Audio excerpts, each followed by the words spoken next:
something's in the water. I think there's something in the water.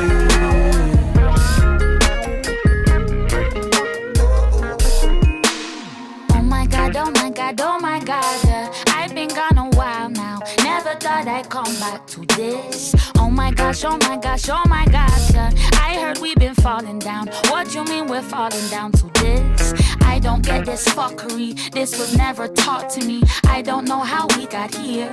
Oh, so suddenly. Oh my God, oh my God, oh my God, yeah. I'm stood at the border, yeah. And there's something in this water. Something's in the water.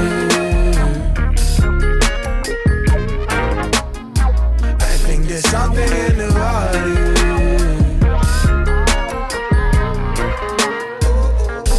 Something's in the water.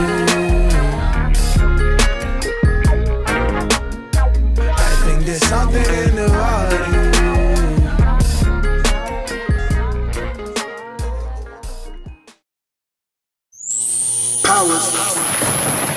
I am mad. It's myself, 100 Eyes, from the Palace of Breakfast Show. I am live at the National Maritime Museum in Greenwich with the visual duo themselves, the Collective Makers. How you lot doing? Oh, good. How are you? How are you? I'm okay. The Collective Makers are it's a collective that support emerging artists. Am I right, guys? Yeah? By providing mentorship for upcoming artists. Am I right? Yeah? But we are here today on the launch of the exhibition of Our Connection to Water. Am I right, guys? Cheers! Hey, I just want to say congratulations to you guys, man. From what I've seen, this is a big deal. Big deal. As soon as I walked through the gates of the museum, it was just like, oh, okay.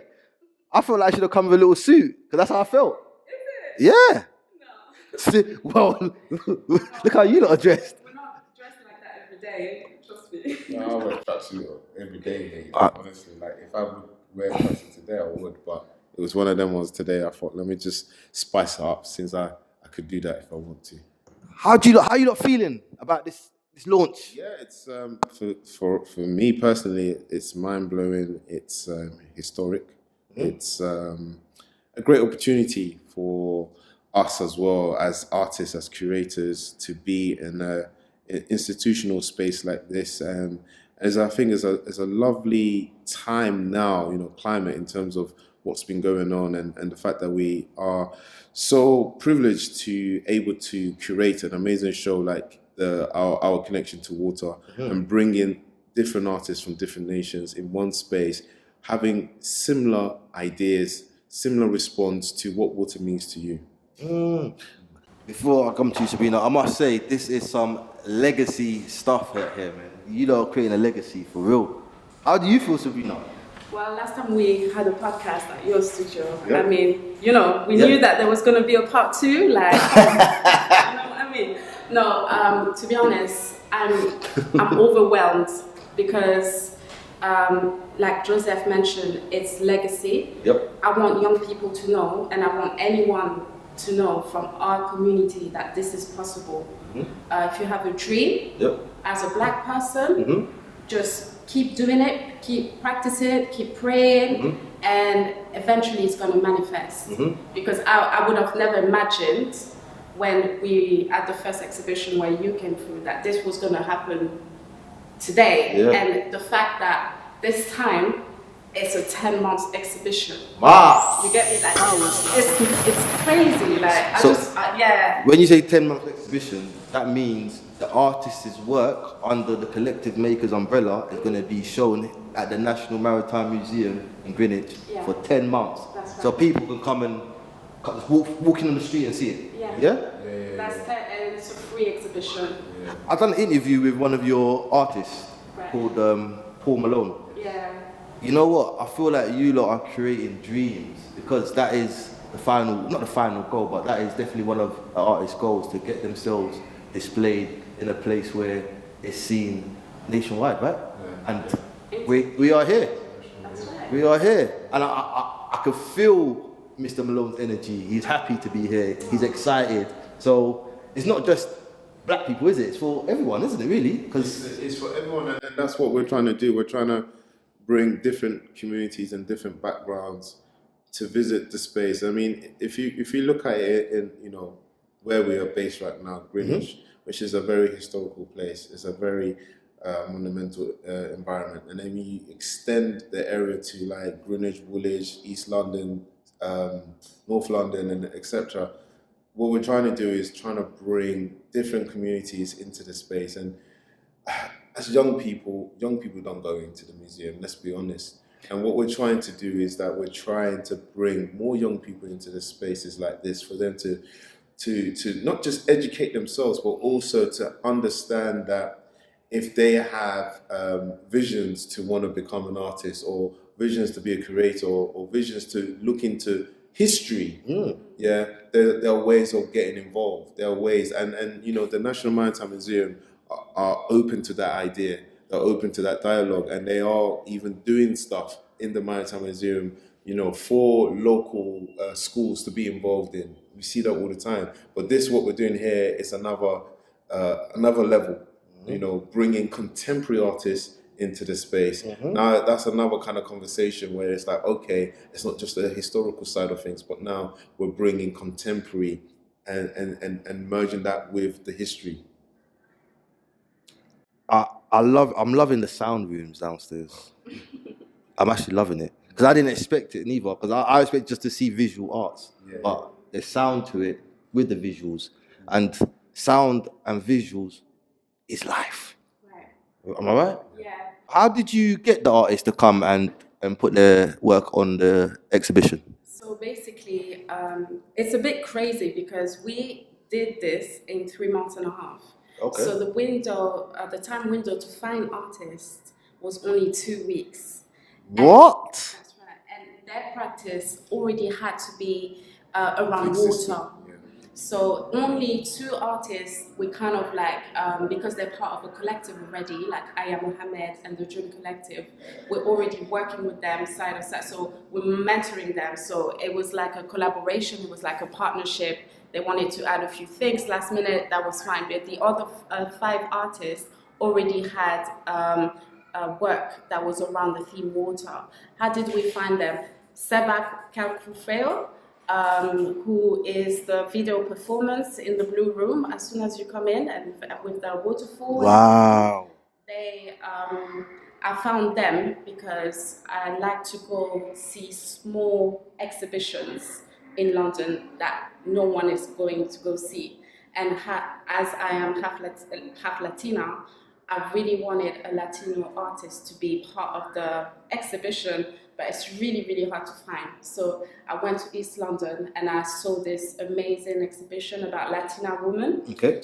And the migration and the story and everything. And then I met the curators there that then referred me to another person in the Latino community that just kept telling me like, yeah, this person, what do you think about that person, that photographer? And when they sent me Seba's work, my soul and my spirit just clicked, and I was just like, I remember I sent it to Joseph, I was like, what do you think about that? And he was like, let's go for it. Yeah. And they are quite established, they are showcasing their work in Paris and all around the world, really. Yep. And so it's also for us an honor that they accepted our invitation to be part of that show. Big up. Yeah. Big respect for that. 6 million people come to Maritime Museum every year. So that's potentially 6 million people can view you lot's exhibitions. Right. Like I said, that's some legacy stuff, man. But I did take the time when I was going around, I noticed both of yours artwork. I want to talk about your artwork. I'm going to start with you, Joseph. What I saw was UV ray? Yeah. It's UV print. UV print, sorry, engraved on... Yeah. Why did you choose that certain metal? What metal is that, and why did you use that metal? I'm finding it very interesting, the fact that you've been dug deep into looking into the metal. So, do you remember when you first come to my podcast? I told you I love visual arts, Right, I love it. Yeah. So yeah. Well, you see, so this is the funny story, just in terms of the metal. I've come to realize that in my practice, I like working with different type of materials. So initially, in my practice, I first dived in to just become a painter. But then I realized my practice has kind of evolved. So I'm now tapping into media, sculptures, installation, and things like that. And for material wise, I also like finding items that I will probably use in the future or whatever. So that's something that I'm starting to do now, where I pick different things like wood, metal. Oh, that could be done. I could do something with this, for whatever theme or work I'm working on. But with this particular metal, having to have an amazing relationship with the National Maritime Museum, they have a lot of archival objects, a lot of stuff that you can't really get your hands on. I bet. And Where's the safe? No, I'm joking. yeah, so Joanna Salter, who you interviewed, spoke to me about some of the metals that are available, which comes from the Cuttisock ship, which is also based in Greenwich, Cuttisock. And she gave me a good information about the reason why they're looking to get rid of that metal, because that metal is based on the hull of the ship. And that metal is mixed with aluminium, copper, and something else. I can't remember the name. But it's been there since the 1960s. And that is something very interesting, because for you to get hold of something like that as an artist is gold mine. Yeah. The story of the Cuttisock itself has traveled around the world from transportation. So they buy goods like tea. They go to India, so they buy goods and they bring it over here. So that was one of the reasons why that ship is used for Cuttisock. So For the people at home, say the ship again. So Cuttisock. Okay, yeah, definitely go do some research into that one. Definitely. It's very interesting, because that particular ship, because at first I thought, what ship is this? Because I'm not too familiar with that history. But that particular boat was only used for going to buy goods from different countries and bringing it back here. Put it that way, in a nutshell. Okay. And one thing about my work and my practice is about picking different histories and collecting histories and turning them into some sort of fictionalized stories where, for instance, like with the ship, as we know, there is slave boats, right? And what I want to try and do is kind of find those histories. I mean, look into the history and find stories that's not been told and twisting them a little bit and bringing them into past. I'm bringing them into the present, should I say. And those metals now, I'm turning them into origami boats at the moment. The one that you're seeing, that you saw downstairs. It had an origami boat engraved onto it, didn't it? Yeah. Okay. So the origami boats, the idea of the origami in general is the playability of it, able to play around with the past, future, and sick. And I want to try and bring that into that conversation and dialogue to the present, where we are able to imagine things rather than sticking to the history that we know. But actually, how about we play around with the history? What if, this boat was for something else? Or what if this situation, blah, blah, blah, blah. So the work downstairs that you see is about the African diaspora. For those who were born, for instance, in the UK, wanting to travel back to Africa. And if you look at, like, for instance, I'm going to talk about based on my story. Like, my parents, they were immigrants that came from Nigeria to Europe to find a better life. Yep. And what I've come to realize is that a lot of the Nigerian diaspora who's born here are going back to Nigeria to find a better life. Or in fact, not just to find a better life, but also to find ways to develop the land. Yeah. And that's what it's all about. It's all about doing that. And what I'm trying to do with that work that I've done is showing the fact that the African diaspora, those Africans who live here, are now going back to develop something amazing in Africa. And let's look at, for instance, like the Black Panther, for instance, yeah? And if you look at, Wakanda, which is a very fictionalized country, you see that Congo. they had resources that they were not ready to share. Do you get what I mean? And it's almost looking at that kind of situation where it's like, in Africa, there's a lot of great resources, but we take it for granted historically, right? But now it's almost like we're about to revert that. We don't see it yet, but I do believe that one day, somehow, something's going to happen in Africa whereby they become, resourceful even more than ever. And it takes the African diaspora to get involved in that situation. And that's the idea, the conversation that I try to put into my work.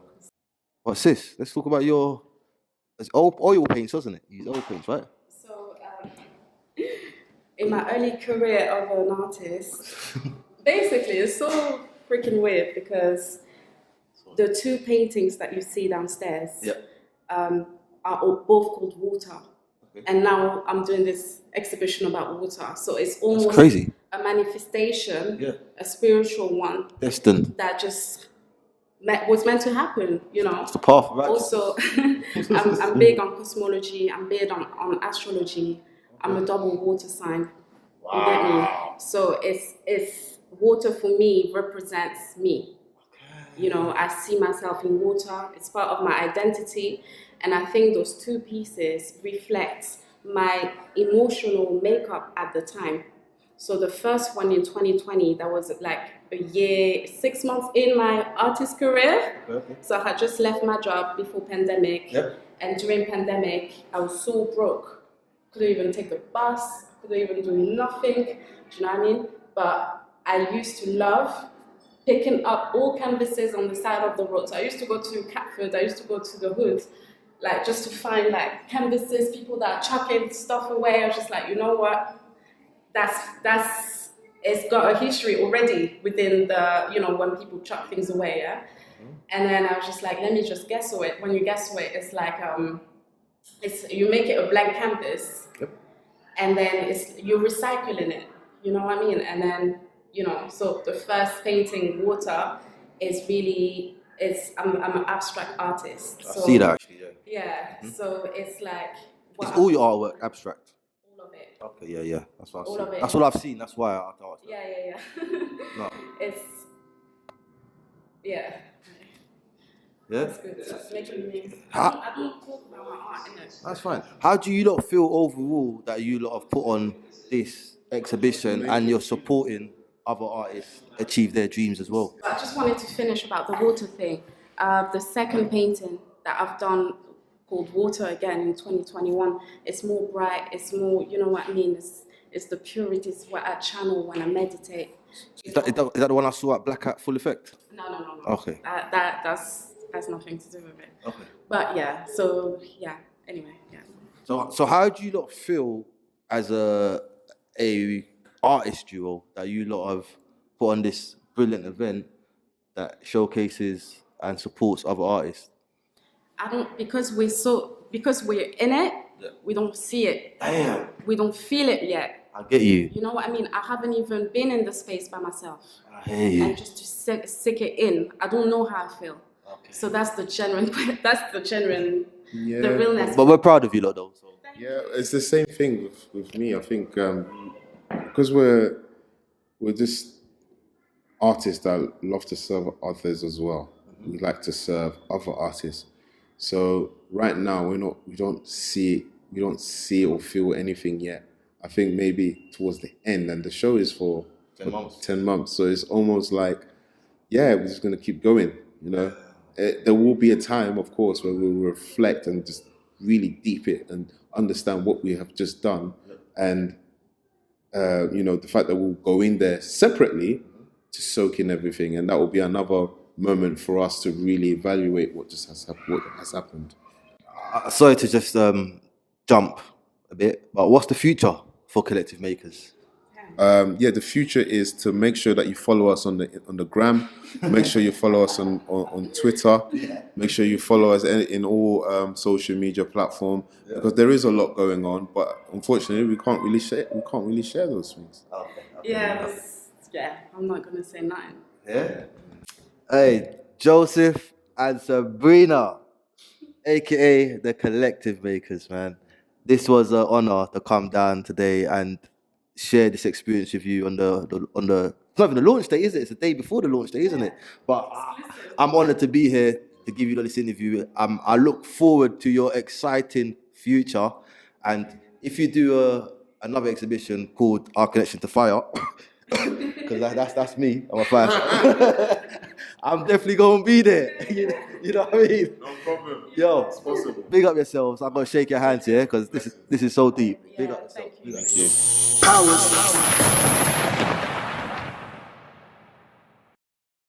Are you mad? It's myself, 100 Eyes from the Pals for Breakfast show, and I am here at the National Maritime Museum in Greenwich in collaboration with the Collective Makers on their big exhibition titled Our Connection with Water. And joining me right now is a lovely lady called Joanna Sota. How you doing? All right. You okay? Good, thanks. Can you introduce yourself, please, and the role you play within the museum?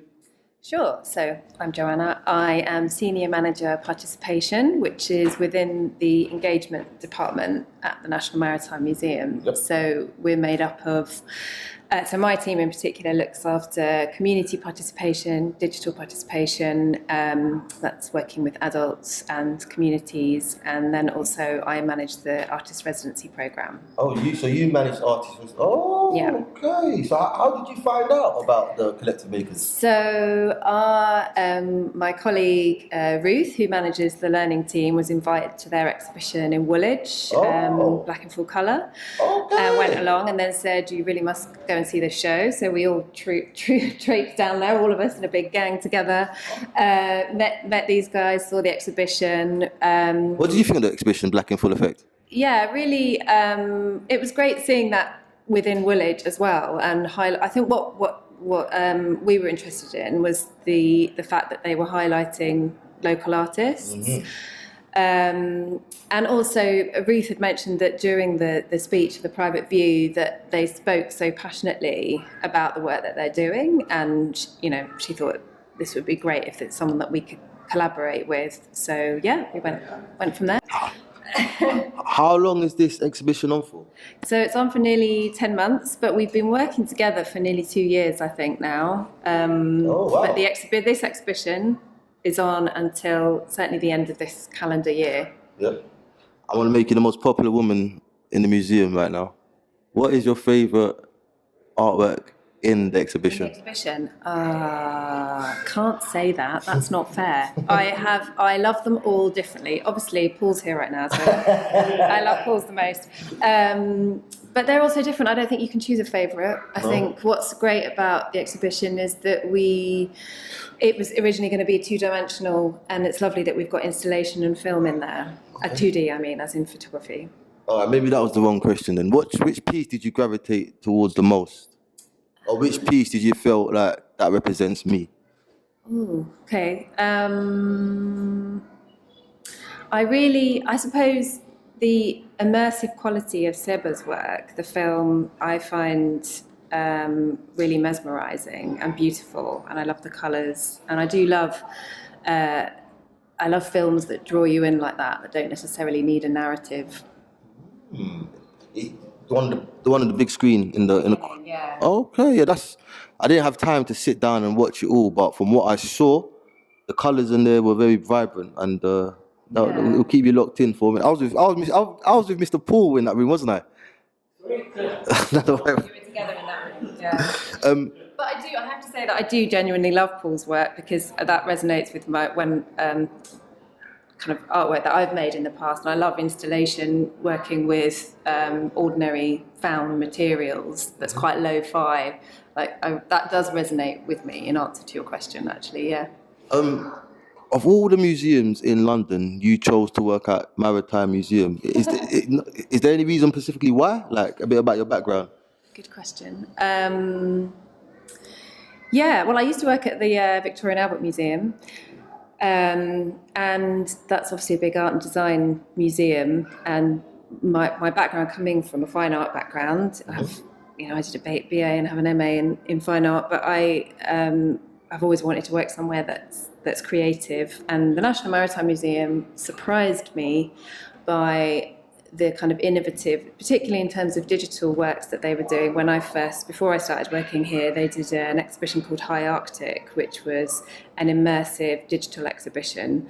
And it was a bit of a risk for an institution like this, that people think it's just full of admirals and boats and, but actually it is a really interesting, freeing, creative place to work in. I agree. And I love my team. I work with amazing people. Yeah, you heard that, guys. And these my extra team. Would there be another exhibition like this at Maritime Museum, do you think? I really hope so. I mean, we've certainly within the work that I do and working with artists, we've always managed to integrate contemporary artists' artworks within displays and exhibitions at the museum. Whether that's through working with community groups or the artist residency program. I think that this exhibition is certainly paving the way for a similar approach in the future. I really do hope so, yeah. So, Joanna, what are the plans to involve communities around this theme at the museum? So we do have a strong community program that runs throughout the year with events on an annual basis, as well as like a program that runs throughout the engagement department, working closely with community groups. That's run by my colleague Charlotte Paddock in my team.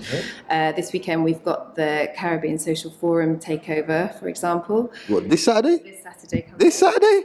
The 1st of April. So the Caribbean Social Forum is a group that we've worked with for a long time, and they are literally taking over the museum on Saturday. It's the second year in a row.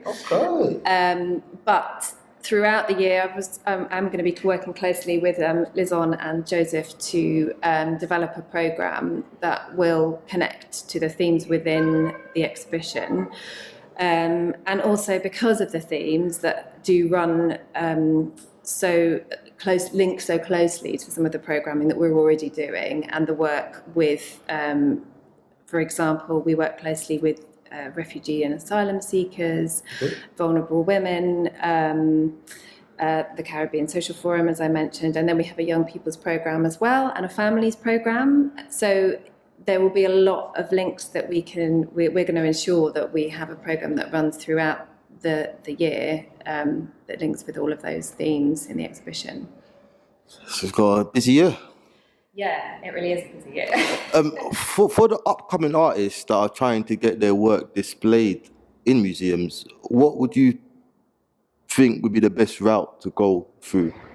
Yeah, it is hard because large institutions like this are sometimes really hard to penetrate, and that's why I think having a residency program is so important, which is why it's something that I've championed for a long time. It's not always working with established artists. We have kind of short residencies that we open up that people are very welcome to apply for. But I think also being a part of a network like the Collective Makers, who can put you in contact with people that can support you in getting into museums and galleries in a kind of in different ways. So we have a strong group of facilitators who work with us, and lots of them are artists. They lead workshops. They're on a more kind of bespoke one-off kind of experience for them, so that they can then create contacts within the museum. So that's often a way to work with us. But we don't have a revolving space. Ordinarily, we don't have like a white cube gallery that we're able to Okay. kind of, display work in. But Okay. we work really closely with artists to co-curate on galleries, the permanent galleries, and kind of help us interrogate the collection more. So there's always ways in. I'd like to say thank you to Miss Joanna. Is it Miss or Mrs.? Miss. I'd like to say thank you to Miss Joanna Salter for joining me today on this interview. I really appreciate you. Thank you very much. Thank you very much. You have a good day. You too. Ta-ra. See ya.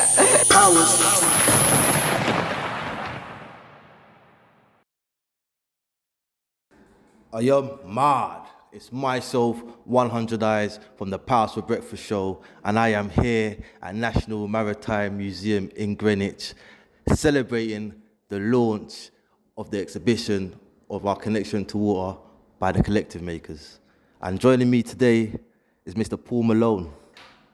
How you doing, my friend? Yeah, I'm fine, thank you, and thanks for interviewing me today. I saw your work downstairs. Was it called the Platonic Ocean? Photonic ocean. Photonic Ocean. That's correct, yes. That is. Like, I don't know if you understand, photons are like particles of light. So the whole thing is like a sea of light, basically. That's the idea behind the title. I'm loving the colours and the array of colours. What inspired you to choose those colours specifically? Well, generally I went out at night and just filmed randomly some of the lights in London, and then I've heavily processed them through the editing program. Okay. And I then had to choose between different kind of iterations of the filming that I'd done. Okay. And I was trying to do it in 4 sections, basically. So it's a 20-minute loop. Okay. In 4 sections. And I'd try and go along. One's quite pastel coloured, another's very intense red, others are intense blues, and then there's more of a monochrome section at the end, And so that was the way that I'd kind of edited the thing together, What editing program did you use? It's Vegas Pro. Oh, that's old school. That's old school. I know it is. Yeah, no, there's a lot better ones, but for my level, it's not. It's got the things that I need to be able to do all the processing. And what I tend to do is to stack special effects, rather than try and just rely on one to achieve something.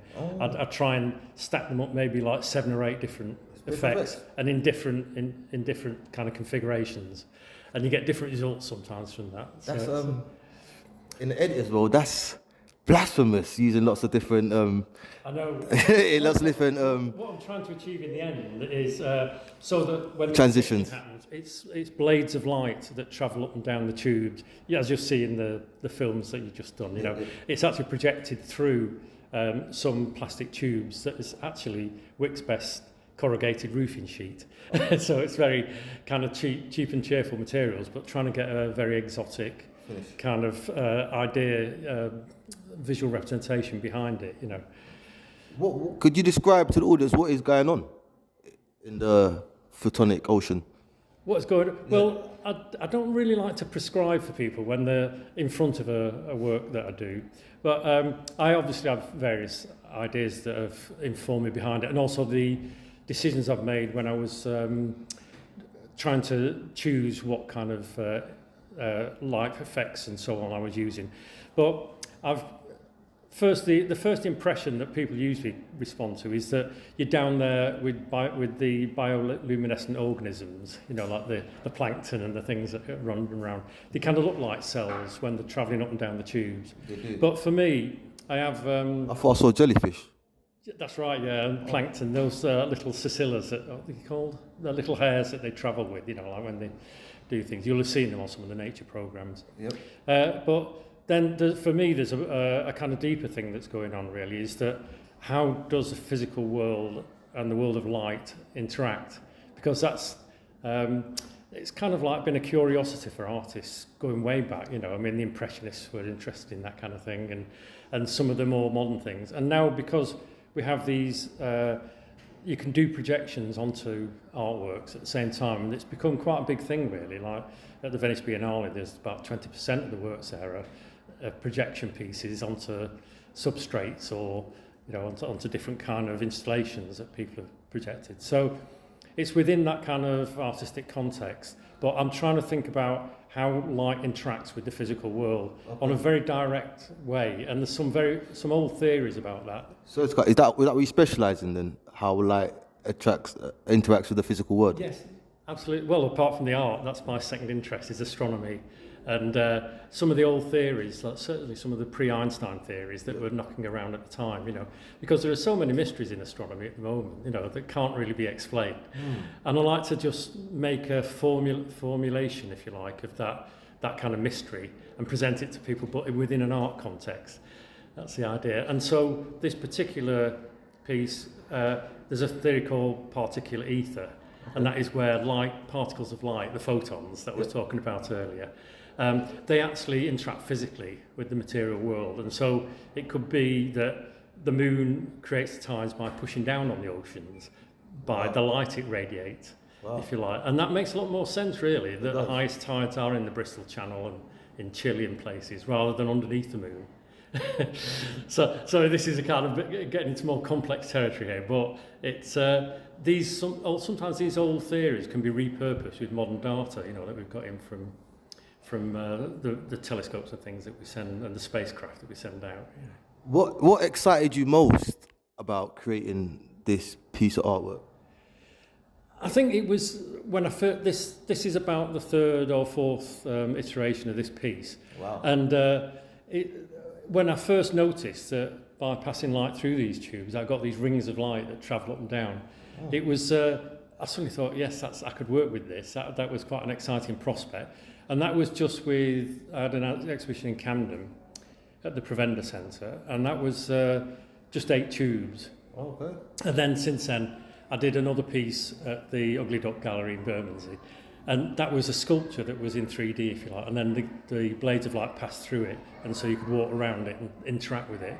And then the most recent one was at Enfield Winter Lights, where I was given a shop in the shopping centre there. And that's when I thought I could do this in 16:9 format, which is the standard film format. Okay. And that's what the one that you see today is 16:9 format. Wow. How did you and the collective makers meet up, if you don't mind me asking? Well, they did, correct me if I'm wrong, but they did a call out on Creator Space, it's called, and that's where curators and artists can find each other. Okay. And so I filled in an application form for that, to do it. Yep. And then it took a little bit of going around the houses, but we got there in the end, and they very kindly invited me into this show.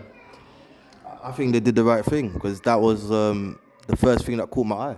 It was in my face. It was beautiful. It's the first thing as you come in the door. Yeah, but you gravitate towards it naturally because you've got lots of other stuff on the other side of the wall. But that there is just beautiful for the eye. Well, thank you. That's very kind of you. But I do like to sort of intrigue people when they think, what's that? How was that done? Like there's a series of questions start to occur in the mind. And I think that kind of self-educative process is something that I'm quite interested in achieving. What reaction has caught you off guard about your art piece? Like, what reaction has a client given to you that's caught you off guard? Well, I think, again, it was a very positive thing. In that when I was doing the Enfield Winter Lights, the security guards there were the people who had to switch the projector off and on, things. And I came in one day, just to check everything was all right. And there was a security guard and his friend and the street sweeper who was outside, and all these kind of utilities workers, if you like. They're in there, stood in front of it, thinking, it's a giant aurora borealis, so one of those things. And it really kind of warmed my heart, really, that the kind of ordinary people at the shopping centre were getting a lot from it. Would you say the Photonic Ocean is your best piece so far? I try not to, do them in a hierarchy like that.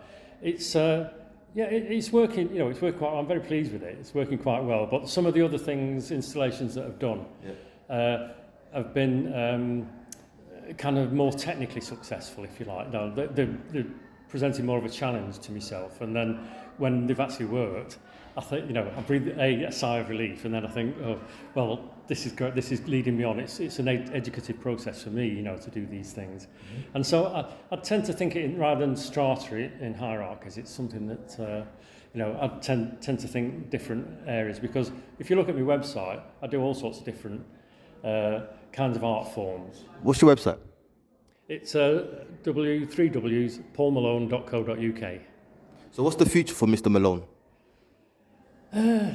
Well, what's next? Yeah, I'd like this to just have a think about this one that I'm doing at the moment. And I would like to do, again, more of these things where you walk into an environment that's made with these blades of light, so that people can physically interact with them and do different things. But I've got a few irons in the fire, and I'm working with processing imagery the way astronomers do. It's known as signal-to-noise extraction. And so you get something that is right on the boundary of what you can see, and then you magnify it and magnify it and magnify it, several things. And you end up with some really fantastic results by that, but I'm still exploring that way of processing. That's dope, man. And I'd like to say thank you for your time, but I've got one more question for you. Since we're at the Maritime Museum, can you name me one law of the sea? Lord of the Sea? One law of the sea. Law of the Sea, now that's a tricky one, isn't it? Don't go out in the water without your water wings on. So. No problem. Thank you very much, ladies and gentlemen. This is Mr. Paul Malone, and he coming to display his Platonic Ocean. Make sure you go check it out at the National Maritime Museum in Greenwich, collaborating with the collective makers. Thank you very much, sir.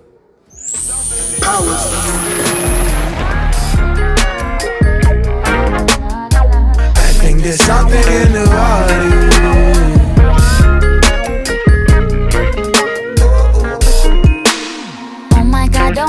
Oh my God, yeah. I've been gone a while now. Never thought I'd come back to this. Oh my gosh, yeah. I heard we